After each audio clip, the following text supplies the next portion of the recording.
So habits can work for us, but there's something better.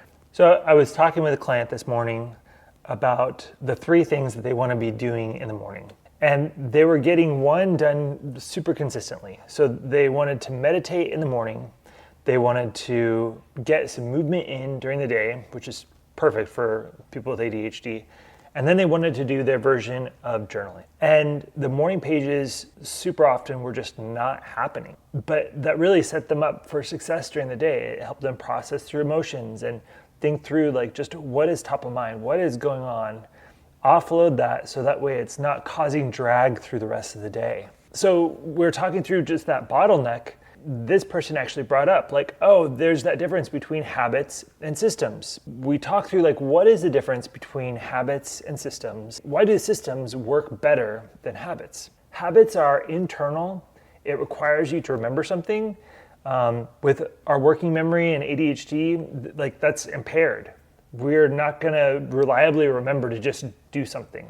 We need an external stimuli to be like, oh yeah, I need to do that thing. So the system is about point of performance. It's about wherever you need to accomplish that task, make it easy to do that thing and make it hard to do what you don't want to do. So for me, like working out and getting movement in is super important. And so I have like workout stuff all over the house. I've got those bands that I can put up on a door and just do exercises. I'll sometimes run laps up and down the stairs. And then I've got some dumbbells in the office. I've got those kettlebell that I'll do kettlebell swings. But I don't have the kettlebells somewhere else. I have them right where I would need them when I'm distracted, when I'm just struggling to focus. I can get up from the computer, just walk right over and do some kettlebell swings. That's an example of having a system and not just a habit. Another thing that I've started doing is checking mail. I would often forget to check mail on Fridays.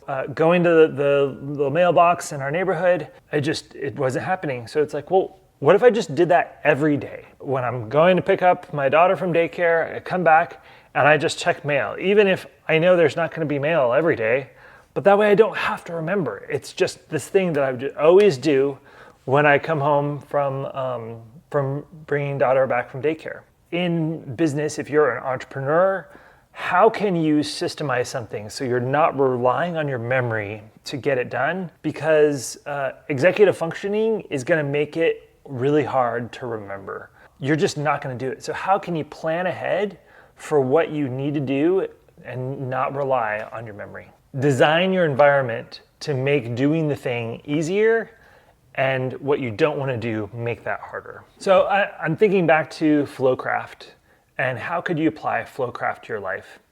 And the first step is to notice, to observe like what is happening, and then what do you need to do to change, then measure what you're doing, and then lastly, adjust, like actually make the change, then measure the change and then adjust and keep doing this loop. There's my dog back there. Ein. Hi, he's my buddy, my companion. So as I was talking with my client this morning, we were brainstorming what are some ways to make this system work where you're not dependent on your memory at all. Some of those ways are to do body doubling. So you've got external commitment. You can do a pre-commitment, where you talk to somebody, and maybe it's AI, maybe it's just writing in your journal, or it could be the business coach that you have. Share what are you going to accomplish ahead of time, and what are those triggers? What is the system that you've got in place? And commit ahead of time, because that pre-commitment then holds you accountable. Make it more visible, so externalize it. That may be doing a whiteboard, that may be writing it down somewhere visible. Any way of putting that information up where it's visible and what your commitment is, that's gonna help you. And then of course, I love body doubling. This is where you're either doing like a Pomodoro session with somebody else, or where you're just having it live where somebody else is also working and you're working. Or maybe they came over to your office or your house, or you could go to a coffee shop or the library, and just having other people around is a small version of it. A better version is where you talk through what are you going to be working on, and then you do that 25-minute or that 50-minute session, and then you check back in. How did that go? And then you do another session and work on it and keep checking in. So the next time that you notice your habits are breaking down, turn those habits into a system. Go from internal habits to an external system. Instead of relying on your memory, make it visual and bring it out so you don't have to remember it, but it just shows up in your environment so you can accomplish that task. You can live a full life with ADHD.